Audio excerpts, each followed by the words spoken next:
I was really struggling and complaining to my therapist about how I felt like I was in suspended animation all the time. I had all these ideas, but didn't have the ability to do any of them because I felt like I was literally just sitting on the couch with my phone in hand, not knowing the next time I was going to be interrupted.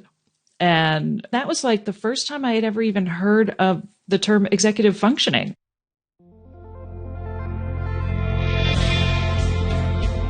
From the Understood Podcast Network, this is ADHD Aha, a podcast where people share the moment when it finally clicked that they, or someone they know, has ADHD. My name is Laura Key. I'm the editorial director here at Understood. And as someone who's had my own ADHD aha moment, I'll be your host.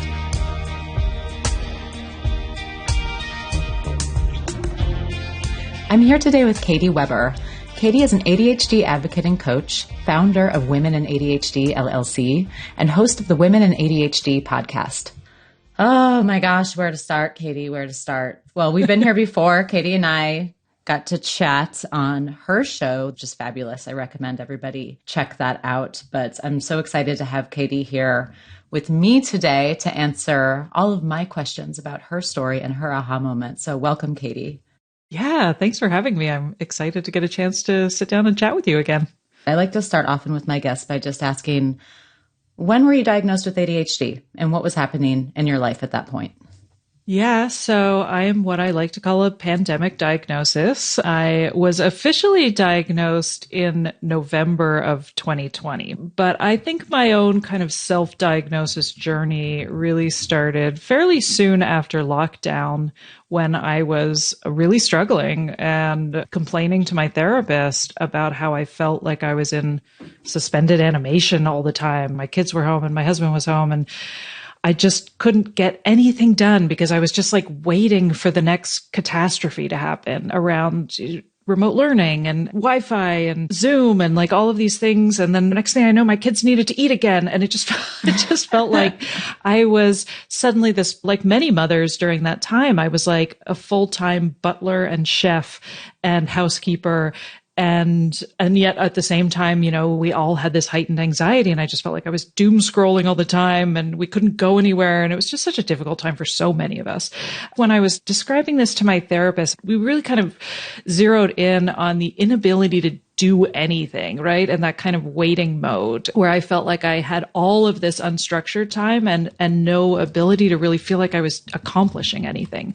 And my therapist, who was diagnosed with ADHD years ago after her middle schooler was diagnosed, she'd been gently kind of suggesting I look into it over the years. And I was very dismissive and was like, I don't know what you're talking about. I just had all these stereotypes about it being a hyperactive little boy. And I was like kind of offended. I was like, do you really feel like I'm an immature, petulant child? I think it was... Sorry.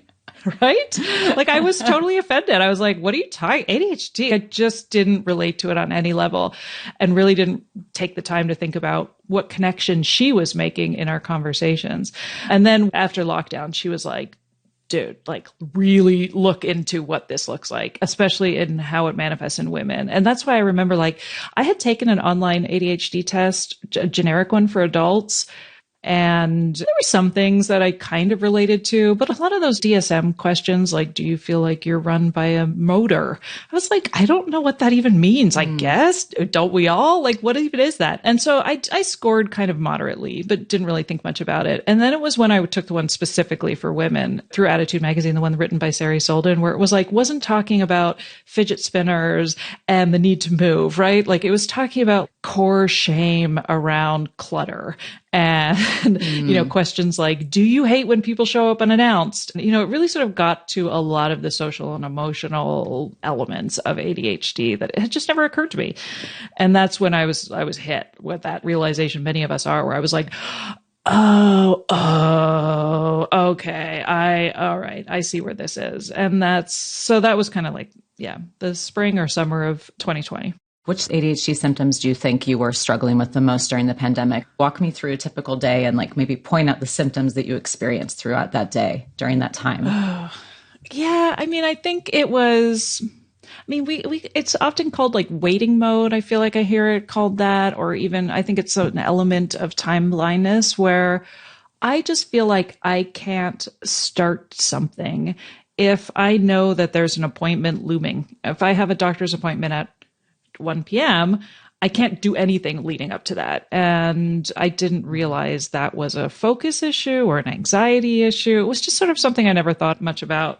I think what was going on during the time of the early pandemic and lockdown was I had all of this internalized hyperactivity of like, oh my goodness, I have all this time and to myself, right? And all these people are like baking bread and, you see all these projects, people like doing all of these home projects at the time and everybody was doing all these things. And I had that impulse, right? Like I had all these ideas. I was like, this is a great time to invest in my business and start a new one. And this is, I had all of these ideas, but didn't have the ability to do any of them because I felt like I was literally just sitting on the couch with my phone in hand, not knowing the next time I was going to be interrupted. And that was like the first time I had ever even heard of the term executive functioning. Like I never heard that term before I was diagnosed, and realizing how executive functioning plays into the sort of decision making or kind of knowing what your next step is. So I felt like there was this divide between all these thoughts and ideas percolating in my mind, but also feeling like I was ending each day having accomplished virtually nothing.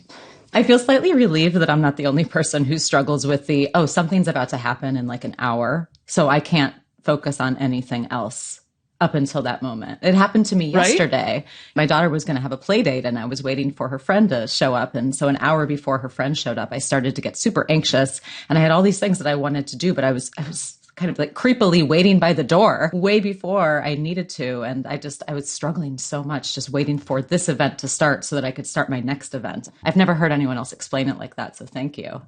Well, I remember also too, another wonderful thing about ADHD is with time blindness was like, I had this moment of realization when I was sitting down, I had to pick my kids up from school, I had to pick them up at 3. And so around 2:00, I kind of started in waiting mode where I was sitting around just putzing on my phone because I don't want to start anything because I'm going to have to leave in an hour.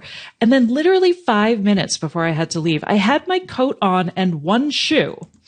And I saw some dog food on the kitchen floor or something. And I started sweeping and mopping the kitchen floor 5 minutes before I had to leave because I just decided it had to be done right then. So I ended up being late to pick up my kids.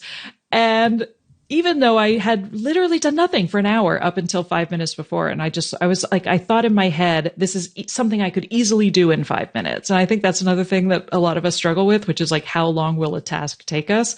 And so I have those moments where I'll sit around for an hour doing nothing, but then we'll be late because I thought it would only take me 5 minutes to completely reorganize my kitchen cabinets.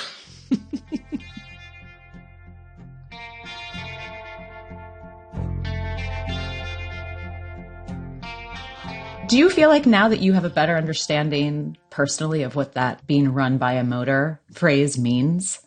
I mean, yes and no, I guess. I still don't. I mean, I use that example because I still don't really understand what that means. But I think a lot of it sometimes comes down to this idea that many of us, when we're diagnosed in adulthood, don't realize that not everybody thinks this way or operates this way, right? And so this term, do you feel like you're run by a motor? I was like, everybody feels that way. Like, I just felt like that was like akin to asking me if I breathe oxygen. Like, I was like, yeah, right. My heart beats.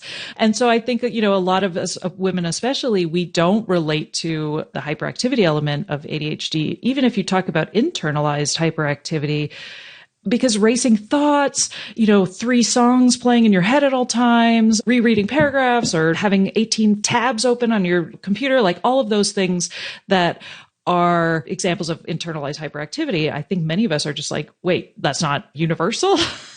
And so a lot of the diagnosis is really sort of sorting through, like understanding like, oh, I genuinely didn't realize everybody isn't like this. Looking back on when you were a kid, I know, it still happens today, obviously, but especially back in the day, so many girls with ADHD were overlooked because they didn't fit into that externalized hyperactivity mold. Can you tell me a little bit about whatever you may remember about ADHD symptoms growing up? Oh gosh. Yeah.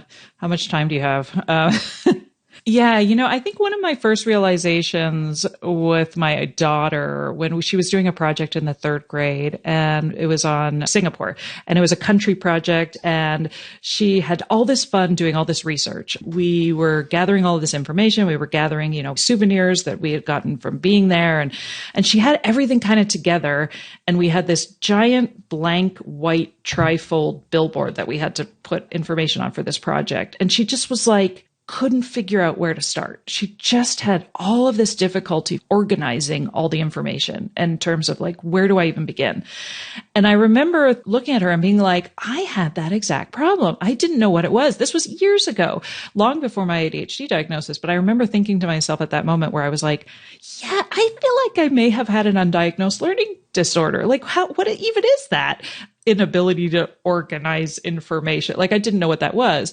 And that was something that I remember occurring to me. I was in the gifted program from third grade on. And I think that's where my difficult relationship with academia really started, because that was the first time when I look back at my report cards, once I was in the gifted program, it was the first time my teacher started talking about potential as a term in terms of like, I have a lot of it and I'm not reaching it. And I'm not doing whatever I need to do to reach my potential. And this divide between what they saw in me versus what I was accomplishing. And that I think kind of stayed throughout in my report cards in school, which was like, she's bright, but she's not applying herself, or she's too easily distracted in groups, or like, it was just constantly this, she's something nice and positive followed by but, and then all of these negatives. And I looked back, I remember the first time I looked back at my report cards, thankfully my mom kept them all and I actually had access to them, which I think is hilarious because I don't even know where my kids' report cards are. But I remember like reading over them and just crying over this like progression of this little girl who in kindergarten and first grade was like, the teachers were like, she's a born leader and she's so enthusiastic and loves to participate. And then seeing over the years, just this constant like pulling back in terms of my own confidence to the point that I think by high school, I just really gave up. I just thought I'm waiting for somebody to kick me out of this gifted program. I fooled everybody. I fooled the aptitude tests. I'm clearly not very smart.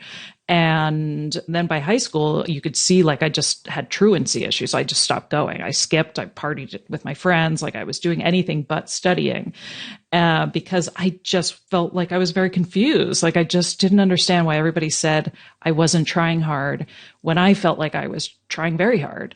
And I remember my parents saying, you don't apply yourself because you're worried if you did and you fail, that would say more than not trying or something like that, right? Like that idea of this is probably why you don't apply yourself because maybe you're afraid that if you did apply yourself and you didn't do well, that would say something about who you were. But I was like, I feel like I'm applying myself. Yeah. Don't you just love when people say, this is why you're not applying yourself, right? Let me tell you what you're thinking. Right. Yeah. Right. Oh dear. Yeah. And so I saw a lot of that. And I think that was really when I was first diagnosed, so much of that grief when looking back over your life was centered toward that young girl who like gave up on herself in a lot of ways. Wow.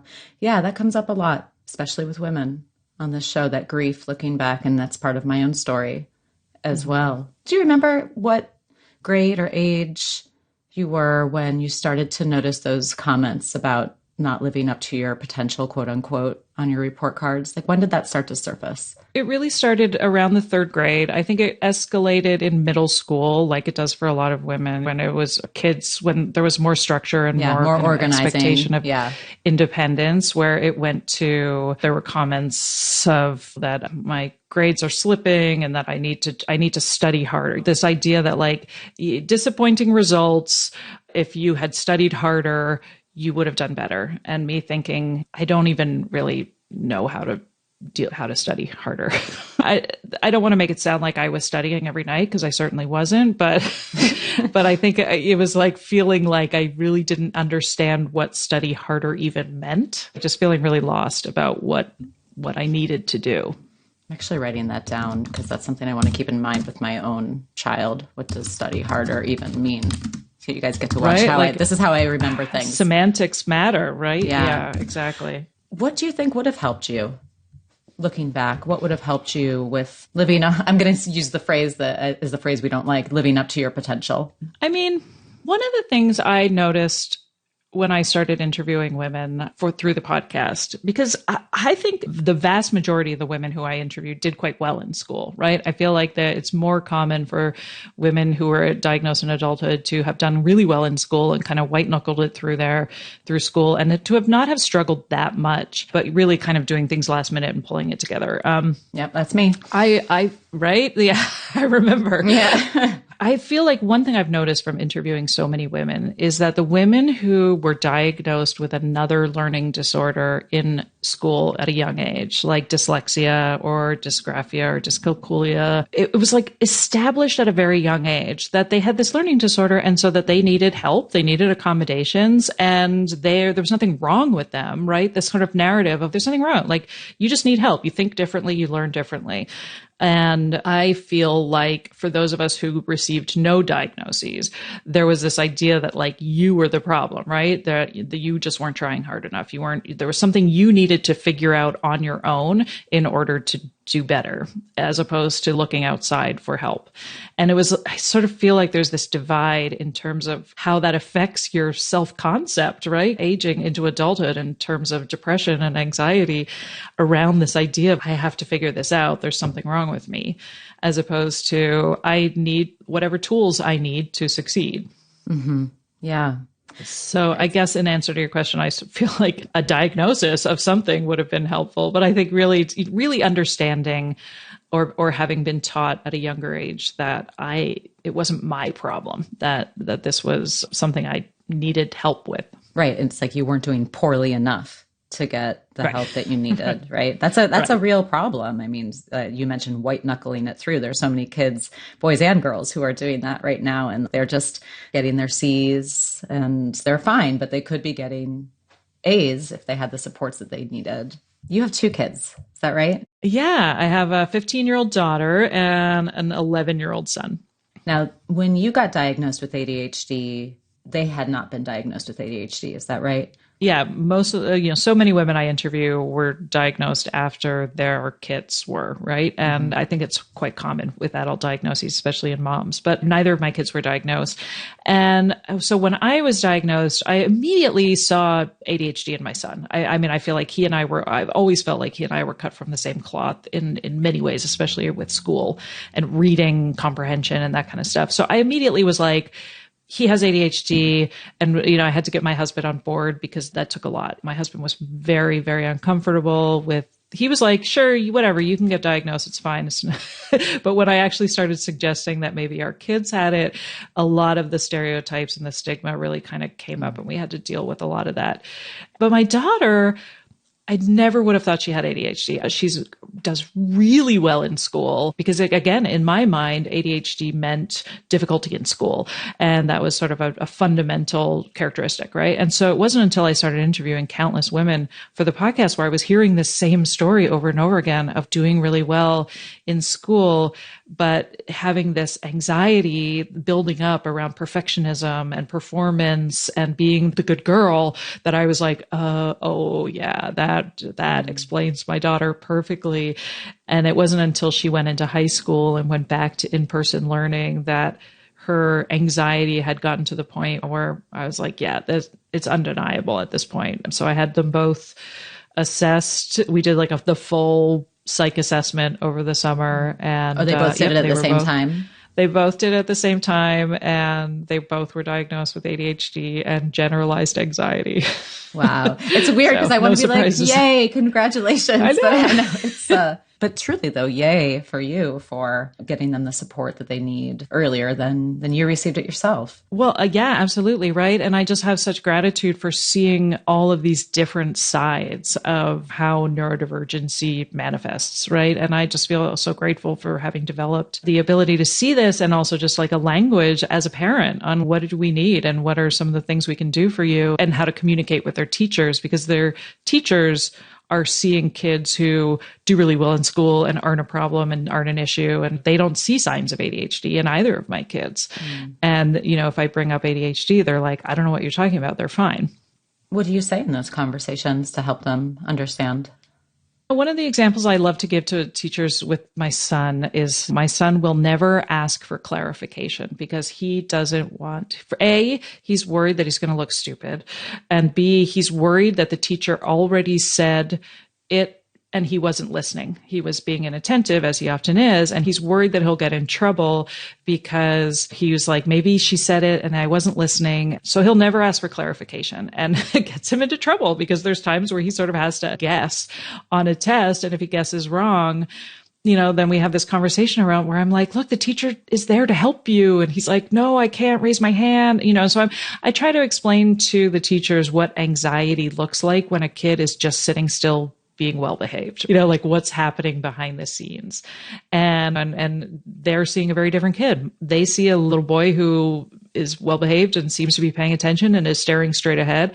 And then the minute he gets through the front door, he bursts into tears because he's like been holding it together all day. Yeah. And so just letting them know that there's more happening.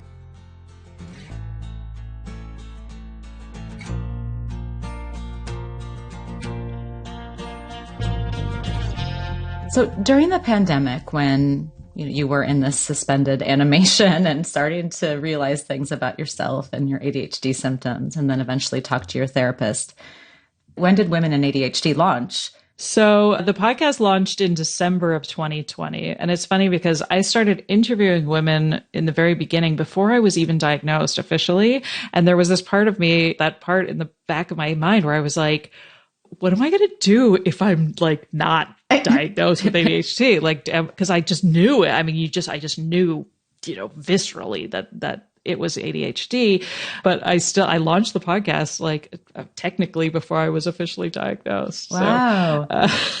So tell listeners more about what you do in addition to the Women in ADHD podcast. Well, so I was meeting all of these incredible women after I started the podcast and realizing the conversations I was having felt kind of integral to my own treatment plan in terms of, gathering information, understanding why we are the way we are, what's going on, really understanding that treating ADHD isn't just going to the doctor and getting a prescription for medication. I mean, it's huge. It's very helpful, but I also feel like there's so much more. We're kind of left adrift to figure out what even ADHD is. And so I was realizing through the podcast that I was meeting all these phenomenal women, and finding each other felt really important. It felt like it was a big deal. And I just my view of myself as a wife, as a parent, as a human being was changing so dramatically that I wanted to create a community so that all of these women could meet each other. And so that was when I created the Women in ADHD. I, created an LLC and sort of started this online community where everybody could get together and gather. But, given the fact that we all have ADHD, it's sort of like herding cats a lot of the time, getting us all together. Listeners, you're lucky that we're doing this right now. We made it. Yeah. Right? I know. But I think understanding that impulse is there, that not only is finding each other such a wonderful part of reducing shame around some ADHD behaviors, but also feeling a lot of validation, realizing that we might not be the only person struggling with these things, and finding out the why. So I wanted to create this community. So I created womeninadhd.com and the URL was available, and I was like, awesome, this is great. And so I created this Katy, online you beat community. me to it. Damn it. Right. Yeah. Well, I always say this on the podcast, one of the best decisions I ever made was to call the podcast Women and ADHD, because that's literally what I typed in a podcast platform when I was diagnosed. So I wanted it to be something found because I didn't have a platform. I didn't have an audience or anything. SEO, baby. Right? You got to think about it. I was all about it. That's my journalist background. Are there doubters ever who are like, what, a podcast about ADHD? Or what's the big deal? What is there to talk about over and over again? Obviously, this is coming from a place of experience. I've fielded questions like these, and I'm asking for advice, for a friend. How do you respond to that? I feel like I'm very good at putting up boundaries around unsolicited comments for myself because I have a tendency to ruminate over them for months at a time. And so every once in a while, when I do get a negative review for the podcast, it's usually about the fact that I won't shut up and that we're all just whining too much. That seems to be the comment, the negative comment I've gotten. I mean, I certainly feel like there are a lot of comments about like everybody experiences this. This isn't ADHD. This is just life. Yeah. And I think that's the one I have the most difficulty answering or dealing with because it's really hard to articulate. And I think that's a question I ask a lot on the podcast and a lot of conversations that we as women have, which is like, how much am I struggling? Am I just being lazy? Is this just an excuse? I think it's really difficult to sort of draw a line in the sand around the difficulty between, chronic lifelong struggles that impede in your life to a significant degree versus like everybody loses their keys. Haha. You took that to the place where I was kind of coming from, which is, it's not that I'm getting reviews or emails about like, why this show? What the heck are you doing? Or nothing like that. In fact, the feedback has been overwhelmingly positive, but maybe it's just that voice in my head and like the occasional out in the ether, or like overhearing someone at a restaurant complaining about this ADHD excuse kind of thing. And like, how serious is it really? And I find as talking to people over and over again, that through line comes through like in the actual conversations of, oh yeah, this is a really big deal. There's this thread throughout your life that caused all this difficulty. And here we are talking about it. But it's hard. It's kind of ephemeral, those moments, right? It's hard to hold on to them to explain to folks. Absolutely. It is. The self-doubting kind of internal ableist voice is loud in myself included, even after living and breathing ADHD for 2 years. I still will be in the middle of an interview and I'll be like, what even is ADHD? What are we even talking about? I'll just get like so frustrated at all of the unknowns around it. I'm like, is this really the explanation for everything in my life? Because sometimes it feels like it. And it does seem like so many inexplicable random struggles that I've had over the course of my entire life really do kind of come back to this one diagnosis in a way that just feels so like I just feel so profoundly seen by this diagnosis and by these conversations and by this community that's what I have faith in. I don't know at the end of the day what the DSM is going to talk about next or what really is the ultimate definition of ADHD. Like for me, it's about the fact that anytime we talk about these similarities, the pull, the reaction is just so like elemental, right? So visceral in a way that I've never had that reaction to anything else. And certainly not to depression or anxiety, which sort of were always those diagnoses where I was like, it didn't fit. Whereas ADHD fits like a glove. Katy, thank you so much for being on the show today. And for everyone out there, her show is Women and ADHD, and it's really fantastic. I recommend that you check it out. Thank you so much, Katy. Oh, thanks for having me.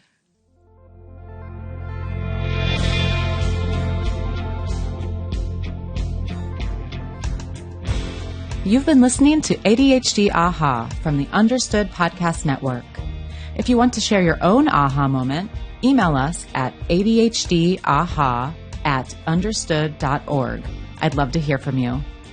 If you want to learn more about the topics we covered today, check out the show notes for this episode. We include more resources as well as links to anything we mentioned in the episode.